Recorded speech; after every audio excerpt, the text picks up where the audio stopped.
This girl was riding her bike home late at night. Suddenly, a man jumped out of the darkness and grabbed her, pointing a gun at her head and forbidding her to call for help. Lisa struggled desperately, but was no match for him. He throws her roughly into the back seat of his car, and she tries to calm herself down to prevent him from doing anything extreme. Lisa complied and cooperated with him, but then something happened that no one wanted to see. The man was very pleased with what he had done. However, it was far from over. He blindfolded Lisa with a piece of cloth so she couldn't see his face clearly and took her back to his place where he tied her hands and threatened her to behave. Lisa was repeatedly violated, and she had to find a way to get out of this nightmare. So she starts talking to him aggressively, trying not to provoke him, while she learns personal information about the man, such as having been hurt by someone of the opposite sex before. Lisa shows great sympathy for the man upon hearing this news. The man, lost in Lisa's beauty, gently strokes her face. Eventually, he unties Lisa and even prepares breakfast for them, both showing an unexpected kindness. Lisa slowly gains the man's trust. She lied that she needed to go to the bathroom and asked him to wait outside. Soon, she removed the blindfold and locked the bathroom door, ready to find an opportunity to escape.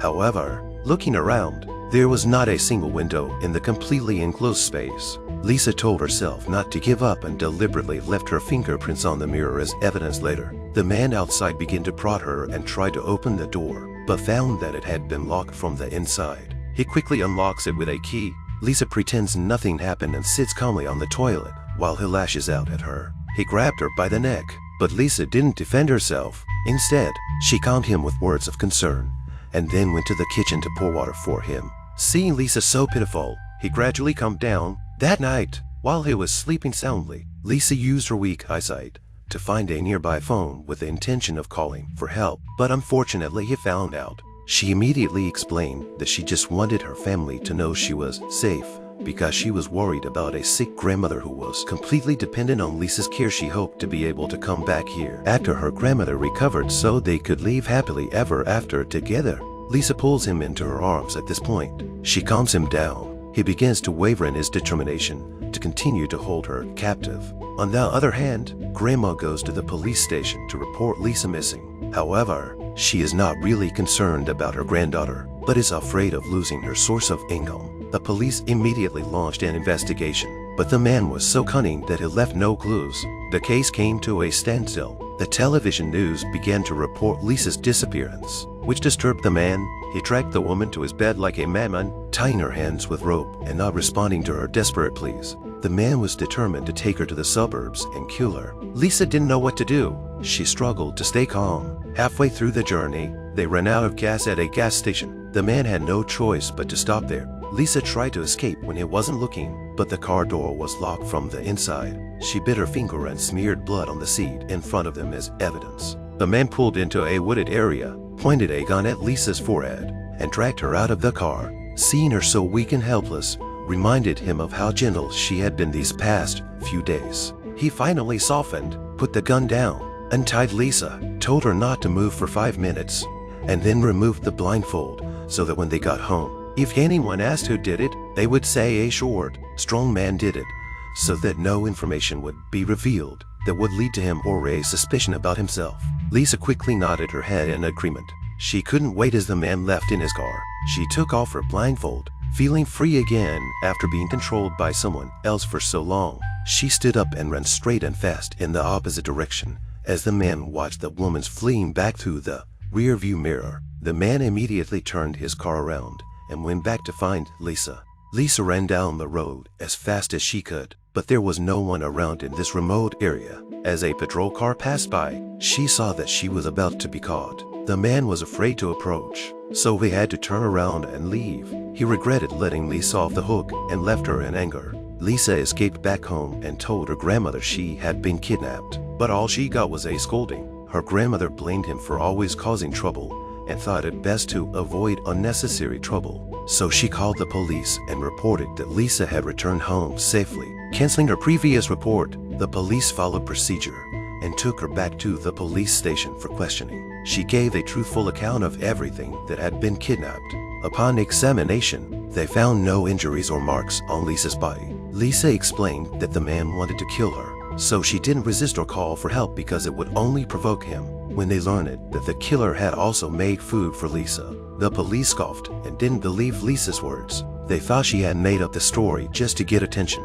Hearing this makes poor Lisa feel aggrieved. She can't say anything until the female officers arrive and question her again about the details of her abduction. Trying to find evidence of Eli, Lisa logically described the number of steps in front of his house, 22, and the facial features she touched with her hands during the kidnapping, but grew impatient as time went on hearing their questions because they were convinced that people in movies stay calm in such dangerous situations, which is unrealistic most of the time.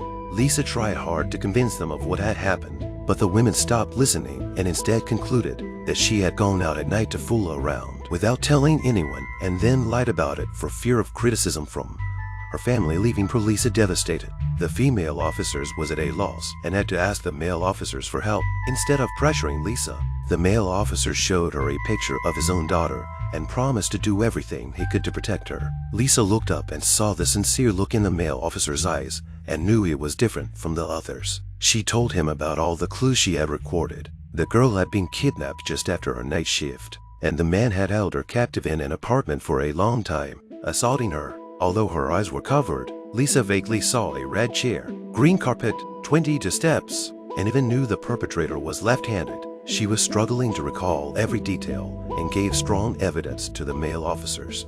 Fortunately, he believed what she said and immediately launched an investigation. They found that the characteristics of the suspect described by Lisa were identical to those of the recent serial killings. Lisa, the only surviving victim, told them to leave fingerprints on the bathroom mirror and toilet, as well as strands of hair on the car seat while wiping away the blood, and then helped the police draw a portrait from memory. She returned to the place where he was first abducted, and memories flashed through her mind as if they had happened yesterday, so they could successfully narrow the search to within 3 kilometers, thanks to the car vibrations she felt while lying in the patrol car with her eyes closed, simulating the scene. Even though she couldn't remember the direction, the killer had fled in when he left the crime scene, which caused Lisa great pain.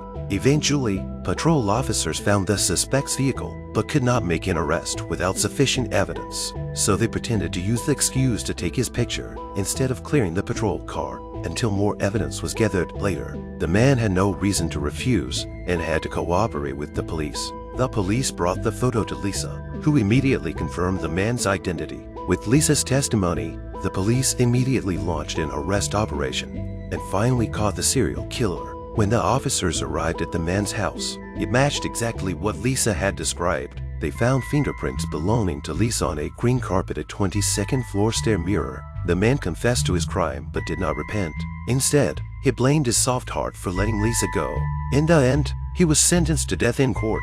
Lisa, who was once believed by no one, was applauded for helping to bring the real killer to justice when she was only 17 years old.